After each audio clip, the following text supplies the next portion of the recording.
I'm creating a social media app for people to deal with their fears. हम तो ज्यादा ले ले भाई, प्लीज रन करा दे भाई. To create this app, I'm using Flutter. And before this, I've never used Flutter to create any app. So this is a guide on how I would go about learning a new framework as fast as I can, and you can too. I don't think you have any idea how fast I really am. I'm fast as fuck, boy.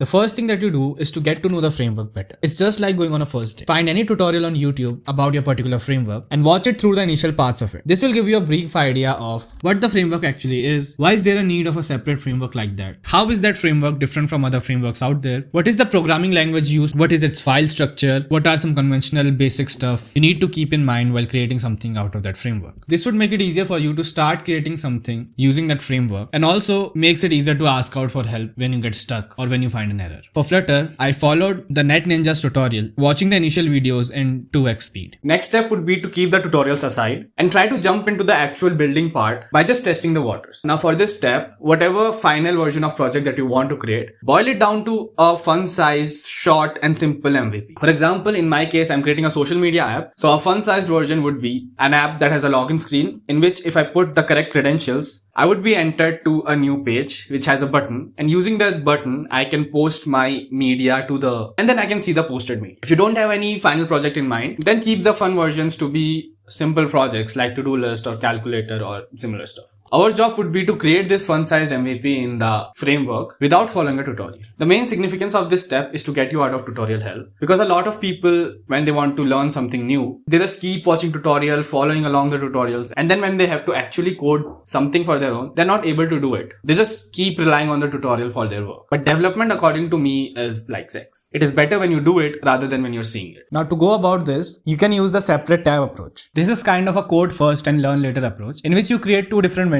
One is a coding tab and another one is a learning tab. You start by using the coding tab and you try to figure out how to create the current project that you want to create and try to write as much as code as possible. But as soon as you are stuck, you don't know what to do, or you encounter an error, that's when you go back to the learning tab and try to find the solution of that particular problem. Now you can search through different tutorials, documents, Stack Overflow, ChatGPT, and all of the resources to find your specific solution. As soon as you have the solution, implement it on your code and repeat the process again. Here is an example of me trying to figure out Flutter and creating my fun-sized MVP. This way, finding the problem first and then looking for the solution rather than trying to learn the whole framework makes the process of learning much more easy, fast, enjoyable, and efficient. Because there are infinitely many things to be learned in a framework, and most of them you won't be even bothered about at the start. So trying to specifying what you learn and trying to learn those parts that are recurring and that are much more frequent than other sections of a framework makes the learning process very much easier. Now if you're very new to programming and development, then you can add an intermediate step in between the first and second. In this, what you can do is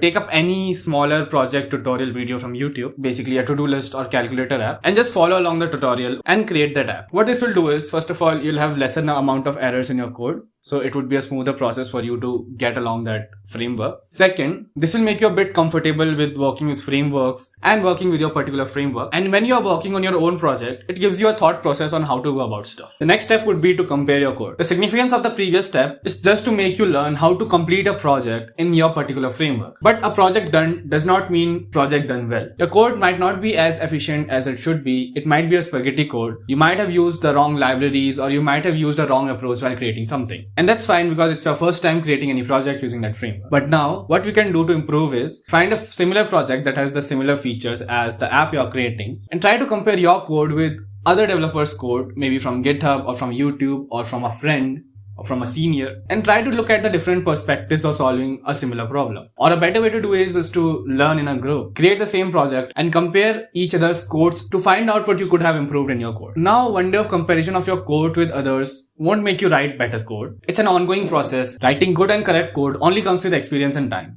Keep on creating more projects, keep on working on the framework more, try to work in a team to get better perspective on solutions, and eventually you'll get your way around. Now the final step would be to just go on and create your final project. Since now you have the basic understanding of the framework, you know the approach of how to go about creating a new project, you already have created a new project, and you know how to deal with errors and bugs in your code. Now only thing left is just scale. More number of lines of code, more number of files, more number of errors and bugs, but the process stays the same. You create the bigger project the same way you have created your fun-sized MVP. You start writing the code. If there is an error or you're stuck anywhere, you go to the internet, search for the solution, find the solution, and continue working like that. Using this guide, you will realize that in no time, now you know the framework enough. You already have different projects of that framework under your belt. And now you're confident enough to create any other project because you know the process and approach of how to create one. This guide to learn programming framework fast is inspired from the SQ3R method of Marty Lopdell that I learned from one of his talks, Study Less, Study Smart. The SQ3R method is based on